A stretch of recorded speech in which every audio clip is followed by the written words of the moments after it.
Le 16 septembre 1754, Maria Menézes de Quinones, domestique indienne au service d'une famille bourgeoise, et sa fille Rosa, sourde-muette, rentrent à la maison à Ipiales, petite ville située au sud de la Colombie.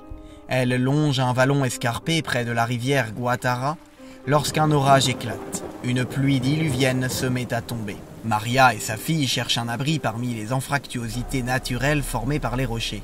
Rosa, qui n'a pas dit un mot depuis sa naissance, s'exclame subitement. « Maman, viens voir cette dame qui porte un enfant dans ses bras et qui accompagne deux messieurs. » Maria ne sait que dire ni que faire.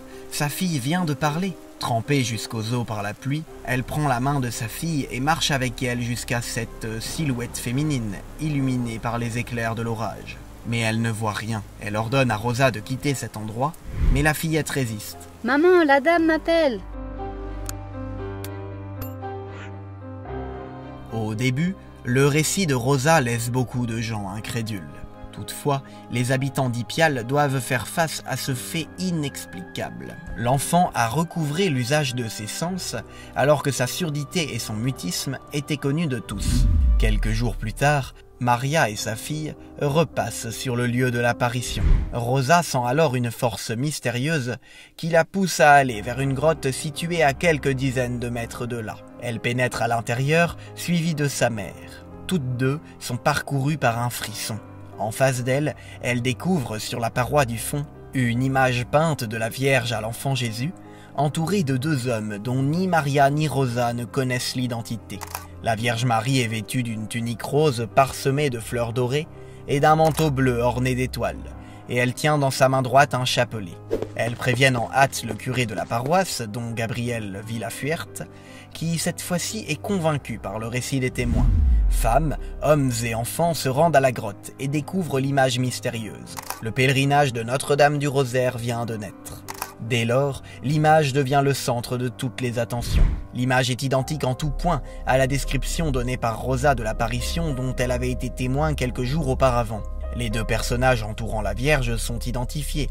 Ce sont Saint Dominique et Saint François d'Assise, deux saints particulièrement aimés en Colombie. On constate aussi que la qualité de l'image ne se détériore pas avec le temps.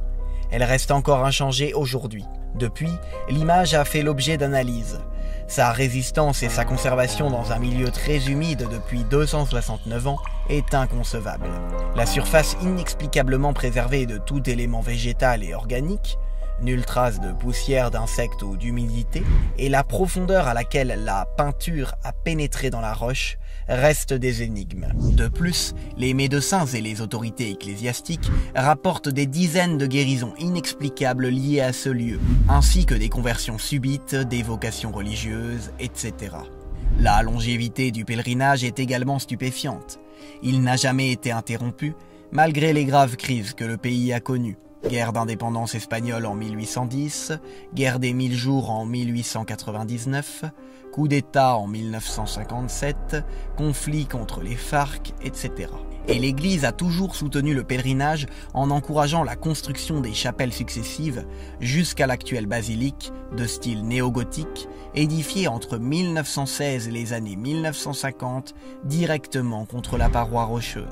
Le culte public à Notre-Dame du Rosaire est autorisé en 1951 et l'église est élevée au rang de basilique mineure 3 ans plus tard.